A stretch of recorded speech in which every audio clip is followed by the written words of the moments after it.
Pentagon ने कहा है कि ईरान और उसके साथियों की तरफ से संभावित हमले के खतरे के मद्देनजर इसराइल की रक्षा के लिए अमेरिका मिडल ईस्ट में युद्धपोत और लड़ाकू विमानों की तैनाती बढ़ाएगा। ईरान की राजधानी तेहरान में हमास के नेता इस्माइल हनिया और लेबनान में हिजबुल्लाह के बड़े कमांडर की हत्या के बाद इलाके में तनाव है। पेंटागन ने कहा है कि मिसाइल डिफेंस फोर्सेस को तैयार रहने के लिए कहा गया है। ये भी कहा कि इसराइल की रक्षा करने के लिए उसका संकल्प दृढ़ है।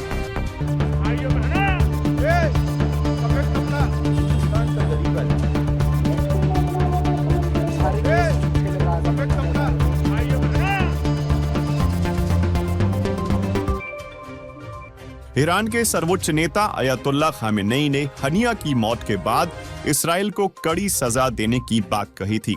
इस्माइल हनिया ईरान की राजधानी तेहरान में मारे गए। हनिया ईरान के नए राष्ट्रपति मसूद पेजेश्कियान के पदभार ग्रहण करने के समारोह में शामिल होने के लिए तेहरान आए थे। हनिया कतर में रहते थे। हनिया की मौत के बाद ईरान और गजा में उनके साथियों ने इसराइल को इसके लिए जिम्मेदार ठहराया है। हालांकि इसराइल ने इस मामले में अभी तक कोई भी आधिकारिक बयान नहीं दिया है। 62 वर्षीय हनिया हमास के शीर्ष नेताओं में से थे और उन्होंने गजा युद्ध के दौरान सीज फायर के लिए होने वाली वार्ता को भी काफी आगे तक बढ़ाया था। पेंटागन की तरफ से जारी एक बयान में कहा गया है कि नई तैनातियां अमेरिकी सुरक्षा बलों को बढ़ाएगा, इसराइल की सुरक्षा के लिए समर्थन बढ़ेगा और ये सुनिश्चित करेगा कि अमेरिका कई स्थितियों का सामना करने के लिए तैयार है। नई तैनातियों में और बैलिस्टिक मिसाइल डिफेंस और डिस्ट्रॉयर्स शामिल होंगे। 13 अप्रैल से पहले भी अमेरिका ने अपनी तैनाती बढ़ा दी थी, जब ईरान ने इसराइल पर ड्रोन और मिसाइलों से हमला कर दिया था। इसराइल और उसके सहयोगियों ने लगभग 300 ड्रोन और मिसाइलों को मार गिराया था, जो उनकी तरफ दागे गए थे।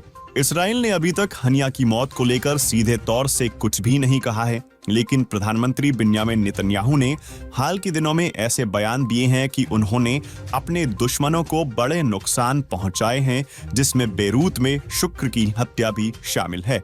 उन्होंने इसराइलियों को इस बात को लेकर भी चेताया कि आगे चुनौतीपूर्ण दिन आने वाले हैं। हमने हर तरफ से धमकियां सुनी हैं, हम किसी भी परिस्थिति के लिए तैयार हैं।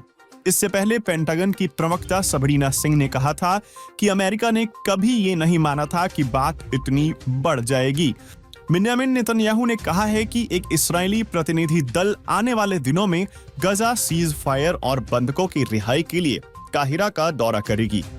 हमास ने पिछले साल 7 अक्टूबर को इसराइल पर हमला किया था, जिसमें करीब 1200 लोगों की जान गई थी। इसके बाद इसराइल ने मिलिट्री ऑपरेशन शुरू कर दिया, जो अब तक जारी है। हमास के स्वास्थ्य मंत्रालय के मुताबिक अभी तक इस जंग में 40,000 लोगों की जान जा चुकी है और हजारों की संख्या में लोग विस्थापित हुए हैं। बाकी आपको यह जानकारी कैसी लगी हमें कमेंट में बताएं और देश दुनिया से जुड़ी खबरों के लिए वार्ता 24 न्यूज चैनल को सब्सक्राइब करें। आप देख रहे हैं वार्ता 24।